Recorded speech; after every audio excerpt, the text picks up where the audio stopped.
The row over the three contentious farm laws has also boiled over in Kerala. Chief Minister Pinarayi Vijayan there has launched an anti-farm law agitation in Thiruvananthapuram after Governor Arif Mohammed Khan declined permission for a one-day special assembly session to discuss the farm laws. Earlier, Kerala Chief Minister had shot back a letter to the governor calling his move unconstitutional.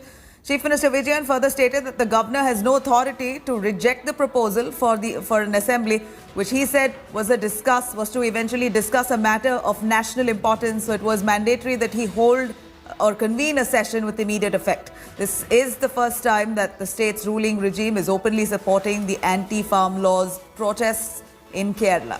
Just yesterday, Youth Congress workers marched towards Raj Bhavan to protest against the governor's decision. They were stooped. In fact, right at that point in time, police intervened. They were resorted to lathi charge and also water cannons. And the decision now to convene a session was taken by the CPIM-led LDF government at a cabinet meeting on Monday. Aminathan Commission report നടപ്പാക്കുമെന്ന് പ്രഖ്യാപിച്ച കൂട്ടരാണ് ഇപ്പോൾ അധികാരത്തിലിരിക്കുന്നത്. പിന്നെ കഴിഞ്ഞ ലോക്സഭാ തെരഞ്ഞെടുപ്പ് വന്നപ്പോഴാണ് അതിനെക്കുറിച്ച് അവർ ഓർക്കുന്നത് തന്നെ. ഇപ്പോഴും അക്കാര്യത്തിൽ മാറ്റമൊന്നും ഉണ്ടായില്ല. Cutting across to Gopi Krishnan joining us live. Gopi, Kerala government now openly against the farm laws, supporting the farmers, wanting a resolution to be passed with a special assembly session to be held. Governor not approving it as yet. But the Kerala government says that they have come to a consensus along with the opposition. Is that true? Well, Nabila, the actual plan of the state government was that they will convene a special assembly session, and considering the mindset of the UDF, the Congress-led UDF, they are also against the farm law. So the actual plan of the government was that in that particular session, they would discuss about this farm law, and the ultimate resolution would be passed unanimously except for the one MLA who is from the BJP.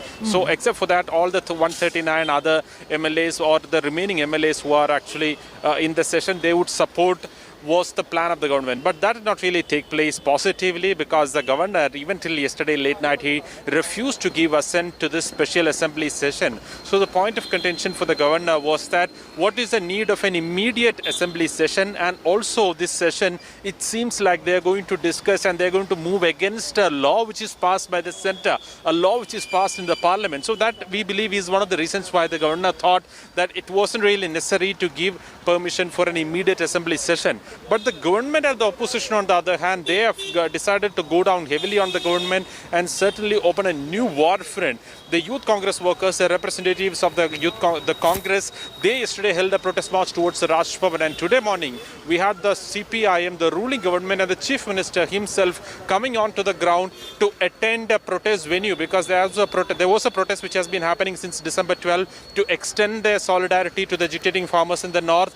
The Chief Minister and his Council of Ministers, they decided to come here, and along with the party leaders, they came here, and while inaugurating today's session, Chief Minister sharply criticized the centre. As you just heard that bite that was played out, Chief Minister is criticizing the centre for the kind of double standards that they have been taking, alleged double standards that they have been taking in connection with this particular farm law. Absolutely. Gopi, thank you very much for joining us. Kerala now joins in, supports the farmers' protests, asking for a complete rollback as well.